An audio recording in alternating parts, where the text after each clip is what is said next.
Hello बच्चों, आप सबका स्वागत है आपके अपने चैनल फिजिक्स दा में। तो आज हम लोग पढ़ेंगे न्यूटन्स के सेकंड लॉ के बारे में। तो चलिए ज्यादा इधर उधर की बातें नहीं करते हुए क्लास को स्टार्ट करते हैं। तो बच्चों, न्यूटन सेकंड लॉ को स्टार्ट करने से पहले हमें क्या करना होगा? हमें लीनियर मोमेंटम के बारे में थोड़ा सा जानना होगा। अब अचानक लीनियर मोमेंटम क्यों? हम लोग तो न्यूटन सेकंड लॉ पढ़ रहे थे। तो बच्चों, न्यूटन का जो सेकंड लॉ है वो बेसिकली लीनियर मोमेंटम के चेंज के बारे में ही बात करता है।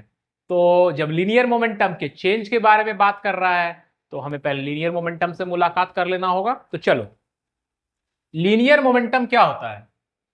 लीनियर मोमेंटम होता है इट इज द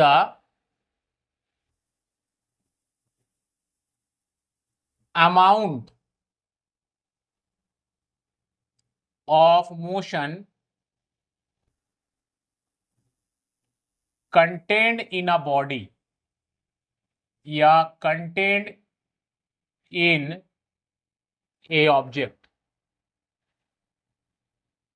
ठीक है, it is the amount of motion contained in a object. अब ये अमाउंट ऑफ मोशन कैसे पता चलेगा? किसी ऑब्जेक्ट के अंदर कितना मोशन भरा है, इसका अमाउंट मतलब इसको मेजर कैसे करेंगे हम लोग? वो जो मेजरिंग वैल्यू आएगा अमाउंट ऑफ मोशन, कितना मोशन भरा हुआ है उसके अंदर, उसी को हम लोग क्या कहते हैं? लीनियर मोमेंटम कहते हैं। सो मैथमेटिकली क्या होता है? It is the product of mass and velocity of object. So sorry, product है। प्रोडक्ट मतलब मल्टीप्लाई होगा किसका किसका? मास का और वेलोसिटी का। सो मोमेंटम को हम लोग पी से डिनोट करते हैं। P it is a vector quantity is equal to M into V. ये हो गया आपका मोमेंटम का कहानी। तो बहुत शॉर्ट कहानी है मोमेंटम का। तो मोमेंटम का क्या है? Momentum it is a vector quantity which is the product of two physical quantities, mass and velocity. ठीक है, तो इसका एसआई यूनिट क्या होगा? SI unit of momentum. तो मोमेंटम का एसआई यूनिट क्या होगा बच्चों? मैंने बताया सबका यूनिट कैसे निकालना है। तो SI unit of momentum is क्या होगा? मास का हो गया KG metre per second. So SI unit of momentum is KG metre per second. Mass का हो जाएगा केजी और वेलोसिटी का हो जाएगा मीटर पर सेकेंड। सो मोमेंटम क्या होता है? It is the amount of motion contained in a body. और मैथमेटिकली हम लोग मोमेंटम कैसे कैलकुलेट करते हैं? It is the product of mass and velocity. चलिए, तो न्यूटन सेकेंड लॉ को पढ़ते पढ़ते हम लोग मोमेंटम क्यों पढ़ने लगे, इसके बारे में अब थोड़ा डिस्कस कर लें। देखिए, सपोज कीजिए कि पहले हम लोग न्यूटन का सेकेंड लॉ को देख लेते हैं, उसका स्टेटमेंट क्या है।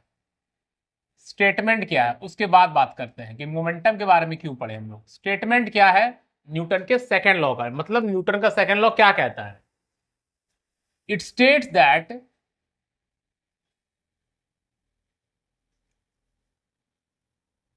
it states that it states that the external force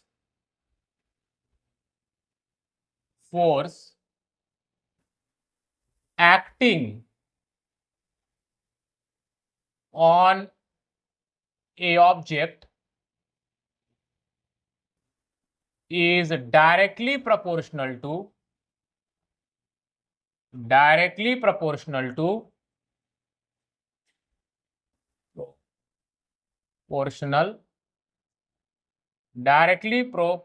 to change in momentum per unit time. Change in linear momentum, change in linear momentum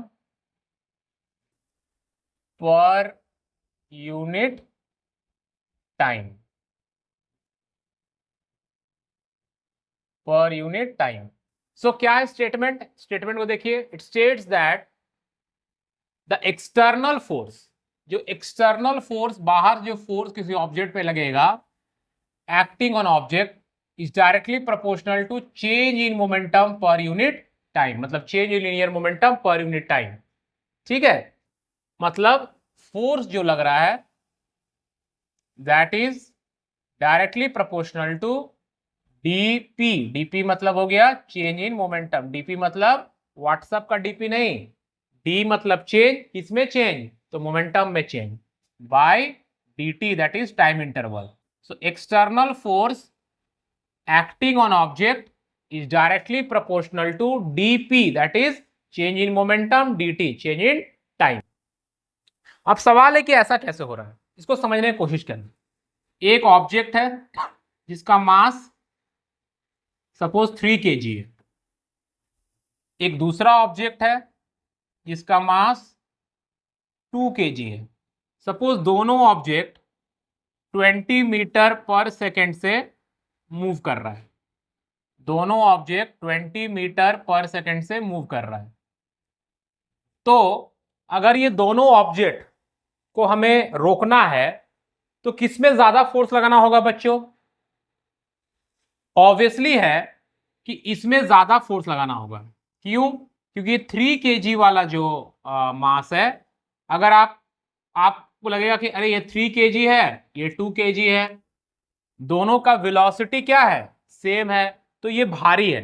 but ठीक है, चलो यहां पर तो मान लिए कि ये भारी है, इसीलिए आप कह सकते हैं कि इसको रोकने के लिए ज्यादा फोर्स का रिक्वायरमेंट होगा। एक और एग्जांपल लेते हैं, मान लीजिए एक 3 kg है और दूसरा भी 3 kg है। ओके, दो ऑब्जेक्ट है, दोनों का मास जो है वो 3 kg है। अब ये ट्रैवल कर रहा है 20 मीटर पर सेकेंड से और ये ट्रैवल कर रहा है 25 मीटर पर सेकेंड से। अब बताओ किसको रोकने के लिए ज्यादा फोर्स लगाना पड़ेगा? तो ऑब्वियसली है कि इसको रोकने के लिए ज्यादा फोर्स लगाना पड़ेगा क्योंकि इसका वेलोसिटी ज्यादा है, मास सेम है। एक और एग्जांपल कंसीडर करते हैं, मान लेते हैं कि एक 3 kg है और ये मूव कर रहा है 15 मीटर पर सेकेंड से, दूसरा जो है वो 4 kg है और वो मूव कर रहा है 13 मीटर पर सेकेंड से। तो अब किसको रोकने के लिए ज्यादा फोर्स चाहिए? तो बच्चों यहां पे देखो, ना मास सेम है ना वेलोसिटी सेम है, तो हाउ वी कैन कंपेयर? तो उस समय हम लोग क्या करेंगे, इनका प्रोडक्ट को देखेंगे। इसका प्रोडक्ट कितना आएगा, 45 kg मीटर पर सेकेंड, इसका प्रोडक्ट कितना आएगा 52 kg मीटर पर सेकेंड। तो इसका प्रोडक्ट ज्यादा आया, मतलब इसका मोमेंटम ज्यादा आया। जिसका मोमेंटम ज्यादा आएगा उसको रोकने के लिए ज्यादा फोर्स लगाना पड़ेगा, क्योंकि जब हम उसको रोक देंगे, जब हम रोक देंगे तब इसका मोमेंटम कितना हो जाएगा, 0 हो जाएगा। रोक दिए मतलब उसके अंदर कोई मोशन नहीं है। इसको भी रोक दिए, कितना मोमेंटम हो जाएगा, मोमेंटम 0 हो जाएगा, क्योंकि रोक दिया गया है, उसके अंदर कोई मोशन नहीं है। तो इसका देखिए 45 से इसका मोमेंटम 0 हुआ, राइट, और इसका 52 से 0 हुआ, तो इस वाले में चेंज ज्यादा आया। आप सिंपल सोचिए, ज्यादा चेंज आपको लाना है किसी भी चीज में। मान लीजिए अभी आपको इस बार के एग्जाम में 60% मार्क्स आया, आप चाहते हैं कि नेक्स्ट एग्जाम में आपको 85% मार्क्स आए, तो आपको बहुत मेहनत करना होगा। 85 की जगह अगर आप सोचते हैं कि नहीं हमको 90% लाना है, तो और ज्यादा मेहनत करना होगा। मतलब बदलाव आप नेचर में जितना ज्यादा चाहते हैं, आपको फोर्स ज्यादा लगाना पड़ेगा, ताकत ज्यादा लगाना पड़ेगा। लाइकवाइज आपको यहां पर जितना ज्यादा चेंज चाहिए मोमेंटम में, लीनियर मोमेंटम में, उतना ज्यादा एक्सटर्नल फोर्स लगाना पड़ेगा। ठीक है, अब एक और एग्जांपल इसमें समझते हैं। मान लीजिए कि आपके पास एक 3 kg है मास ऑब्जेक्ट का और वो ट्रैवल कर रहा है 20 मीटर पर सेकेंड से, और दूसरा है वो भी 3 kg है और वो भी ट्रैवल कर रहा है 20 मीटर पर सेकेंड से, और दोनों को रोकना है। इसको रोकने के लिए आपके पास टाइम है 2 सेकेंड, इसको रोकने के लिए आपके पास है 5 सेकेंड। तब बताओ बच्चों फोर्स किसमें ज्यादा लगाना पड़ेगा? ऑब्वियसली है कि पहला जो सिचुएशन है उसमें फोर्स ज्यादा लगाना पड़ेगा। क्यों ज्यादा लगाना पड़ेगा? बिकॉज टाइम जो आपको दिया गया है, देखिए इसका भी मोमेंटम 60 होगा, इसका भी मोमेंटम 60 होगा इनिशियली, और दोनों का मोमेंटम को हम लोग को रोकना है तो 0 करना है। तो यहां चेंज इन जो मोमेंटम है वो तो सेम है, बट उस चेंज को लाने के लिए टाइम जितना कम रहेगा फोर्स उतना ज्यादा लगेगा। जैसे आपका एग्जाम्स है 3 महीना बाद, तो आप धीरे धीरे पढ़ते हैं कि चलो 3 महीना का टाइम है, थोड़ा थोड़ा पढ़ के हम कर लेंगे। लेकिन मान लीजिए आपका एग्जाम है 1 महीना के बाद, तब आप क्या करते हैं, या 10 दिन के बाद या 15 दिन के बाद, तब आप क्या करते हैं, ज्यादा एफर्ट लगाते हैं, ज्यादा फोर्स लगाते हैं, ज्यादा पढ़ने लगते हैं, बिकॉज चेंज को लाने के लिए टाइम आपके पास कम है।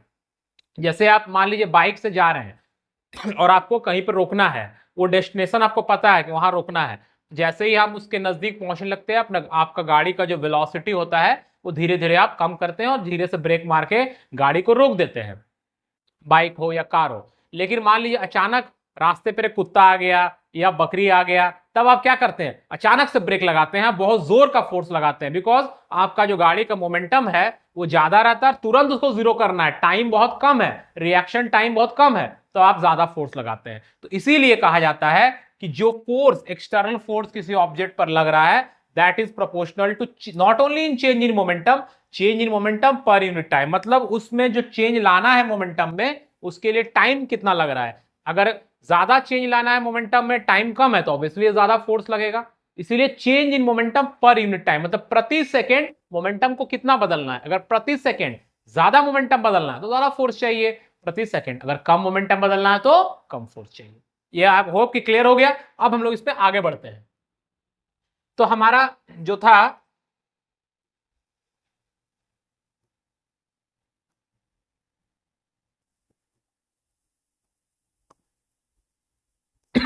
चलिए, तो हम लोगों ने न्यूटन सेकंड लॉ में क्या देखा कि न्यूटन सेकंड लॉ कह रहा है कि F is directly proportional to dp by dt, मतलब change in momentum per unit time, and we know that momentum is mass into velocity का प्रोडक्ट, करेक्ट।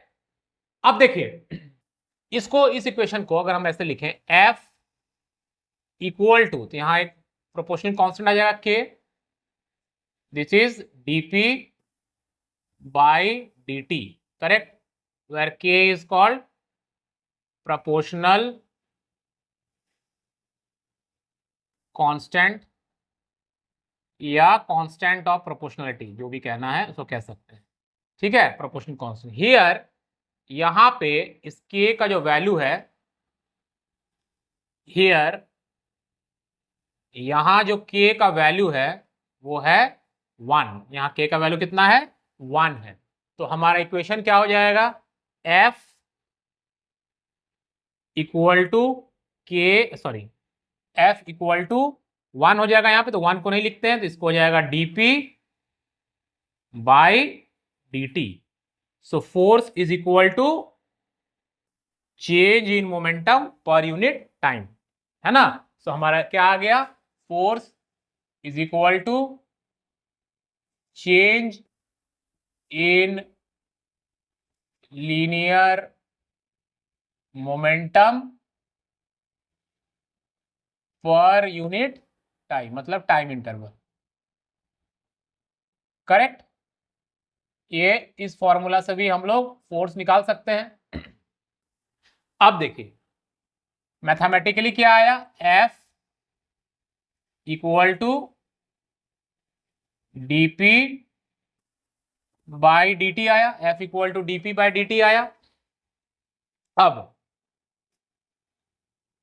P का मतलब हमारा क्या था, m इंटू वी था, इसको पुट करेंगे, सो F इक्वल टू हमारा क्या हो जाएगा, डी, पी की जगह लिखेंगे एम भी बाई डी टी।